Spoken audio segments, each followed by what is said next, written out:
जी बच्चों, unit number 2 से नज्म पढ़ेंगे जूते में कील, सफ़ा नंबर 32। स्टार्ट करते हैं। चलना मुझको आधे मील, तंग करे जूते में कील। जी बेटा, कील कहते हैं लोहे की मेख को। कब तक यूं लंगड़ाता जाऊं, यानी लंगड़ा कर चलूं, एक जो है वो पाँव पे खड़ा होकर चलूं। कदम कदम चकराता जाऊं, पाँव पाँव घूमता जाऊं। बस देखी तो बस न मिली, भागा गिरकर नाक छिली। दौड़ने की कोशिश की तो गिर गया और इस पे नाक पे चोट आ गई। 10 ही मिनट है बाकी और 8 बजे पहुंचूं किस तौर। तौर का मतलब होता है तरीका। मदरसा मेरा आधे मील, जूते की है जालम कील। कब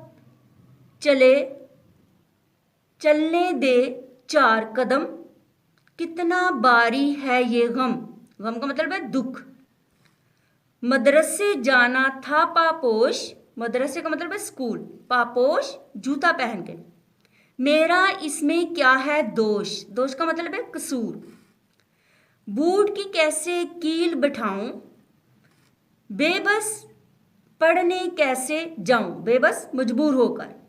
कील न करती तंग अगर, था कितना आसान सफर।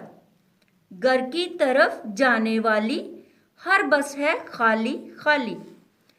घर की तरफ ही लौट चलो, लौट का मतलब वापिस आ जाओ।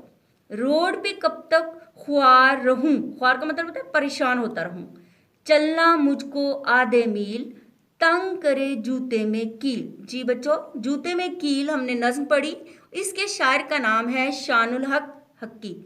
आपने इसको अच्छे तरीके से पढ़ना है, इसके नए अल्फाज को लिखना भी है और पढ़ना भी है, और इसके साथ साथ इसके मुश्किल अल्फाज के मानी बताए हैं, वो भी आपने अच्छे तरीके से याद करने हैं और अपनी नोटबुक पे लिखने हैं। शुक्रिया।